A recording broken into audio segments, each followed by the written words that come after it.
Bueno, Laura nos va a hablar un poco sobre el tema del corto. Como decía antes, si el de antes era lento, este es mortal, ¿eh? Bueno, como expliqué antes, el corto trata sobre una situación muy compleja que la verdad que es bastante frecuente en la práctica diaria, que es la conspiración de silencio, ¿no? Porque muchas veces, en muchísimas ocasiones nos encontramos con familiares que no quieren que le digamos la verdad de lo que sucede al paciente.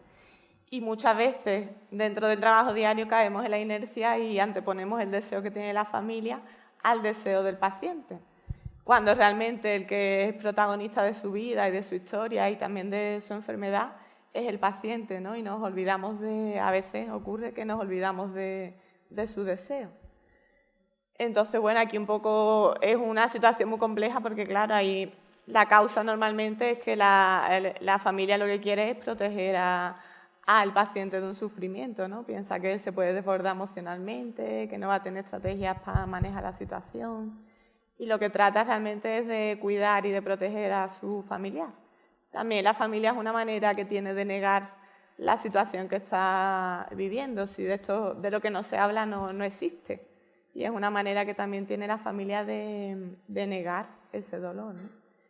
Entonces, bueno, ya habéis visto en el corto se ve bien cómo se recomienda abordarla, ¿no? O sea, lo principal es hacer un abordaje en equipo, porque si uno se carga a sus espaldas con esta situación tan compleja, lo que decía Charo, antes salimos muy sobrecargados y con muchísimo coste emocional. Entonces es muy importante compartir esta situación que ocurre con tanta frecuencia con el equipo. Y bueno, si se cuenta con algún psicólogo, puede también contar con esa herramienta. Y muchas veces la intervención, como ocurre aquí, se hace a través del médico, de una manera indirecta, que es quien ha cogido más vínculos y tiene más confianza con la madre de Amanda, ¿no?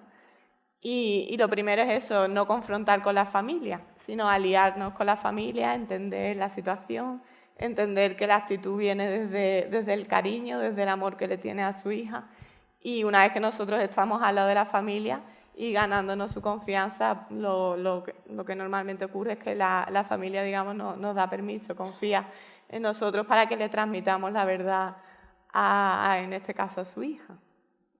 Y bueno, ya siempre pues eso, atendiendo también al deseo. A veces ocurre, ¿verdad?, que por mucho que se trabaje y se intente hacer un abordaje en equipo, no conseguimos que la familia acepte. Entonces, en ese caso, cuando el deseo de la paciente es muy evidente, es importante, bueno, basarnos en la ley de autonomía del paciente, ¿no?, que prima el deseo del paciente, claro.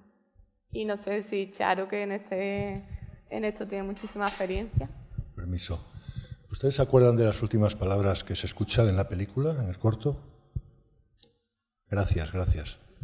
Cuando ese pedazo de actriz que es Maite se desmorona finalmente, reconoce la realidad y empieza a llorar, rompe a llorar y dice gracias. Y ahí termina el diálogo.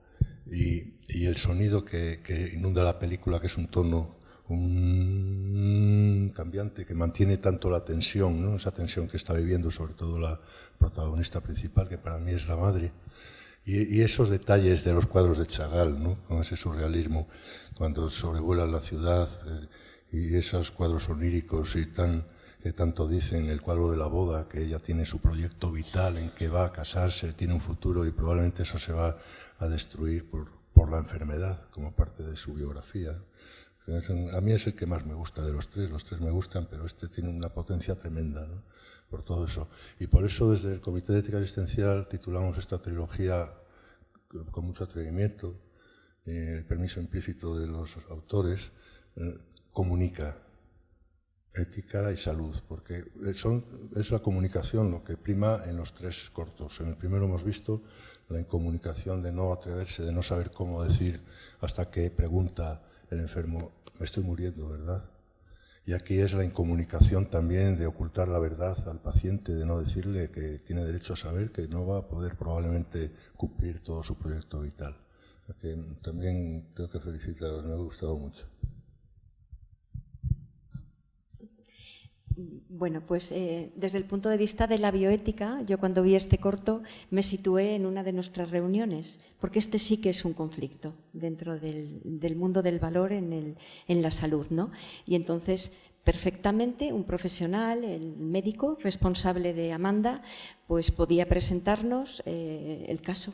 Tengo este conflicto, a ver un poco cómo me ayudáis, ¿no?, al comité. Sí que hay un conflicto de valor claro, donde estaríamos con dos valores extremos. Uno sería pues el respeto de Amanda quiere saber y necesita saber y lo está pidiendo y lo está gritando y tiene todo su derecho. Ese sería un extremo. Y el otro sería, y esta madre, además con bueno, la interpretación es fabulosa, la rigidez que manifiesta durante toda la primera parte y demás, hasta que, como dice Antonio, ya ablanda y demás. Bueno, pues esta madre sobreprotectora, pensando que hace lo mejor hacia su hija, que no sufra, no se le puede decir la verdad. Entonces, siempre hacemos lo mismo, primero los hechos, porque claro, si uno ve este corto y no comprende bien, dices, bueno, si hay una expectativa de trasplante, como no, Amanda no se lo plantean, después lo explicáis vosotros muy bien, ¿no?, en el vídeo. Entonces tiene una complicación que contraindica ese trasplante hepático. Por tanto, tiene que convivir con esa enfermedad de la poliquistosis hepática y demás. Entonces sería, como decíamos, un valor, el respeto, y el otro, bueno, pues la madre no hay manera con ella. Entonces buscar la ética siempre es una disciplina del deber. ¿Qué debemos hacer? ¿Y qué es lo menos malo que debemos hacer o lo mejor que podemos hacer para lesionar estos dos valores lo menos posible? Y bueno, pues lo que se ha hecho. Dar tiempos, a mí me gustó muchísimo, busca el soporte en el experto, psicología clínica, al lado de una taza de café, con el enfermero, que también tiene su gran parte para decir, ¿verdad? Y bueno, y ahí dar mucho tiempo, mucha paciencia, porque la verdad es que el médico desarrolla mucha paciencia, hasta que ya, bueno, pues en una persuasión bien llevada consigue ayudarla a ver a la madre que quizás lo mejor es que ella sepa, ¿no? Sin ninguna duda, para que, como dice Antonio, ella estaba desnortada y con unos proyectos vitales que puede llevarlos de la misma manera, pero conociendo su realidad, claro. Entonces, claro, con toda esta temática y viendo el trabajo que estábamos realizando, este cortometraje está realmente codirigido entre Carlos Rivero, que es un director de Sevilla, y yo, y junto al equipo, etcétera.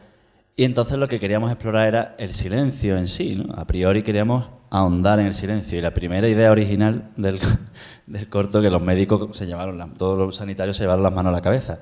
Queríamos hacerlo en silencio completamente, solo imágenes, solo con las imágenes, incluso los personajes hablando, pero no se escuchaba lo que decían, para que fuese el espectador el que averiguase qué estaba pasando también, como intenta hacer Amanda, ¿no? Amanda intenta qué está pasando a mi alrededor, ¿no? Por eso también ese tempo muy lento, ese sonido del que hablan, un run run que tiene ella, ¿no? Pero sí es verdad que cuando empezamos a hacer la prueba decíamos, entonces empezamos a introducirle otro concepto. Claro, el silencio es importante, pero también es importante las palabras necesarias. No todo va a ser el silencio tampoco, ¿no? Entonces vemos también la diferencia, por ejemplo, con el anterior, que está tratado desde otra perspectiva, con otro tempo, otro tipo de planos, que lo que está intentando también es generar sensaciones. Ahora vais a ver el siguiente, que se va a otro extremo. Y entonces, desde ese punto de vista, nosotros intentamos siempre eso, generar las sensaciones de lo que está padeciendo casi más el paciente, ¿no?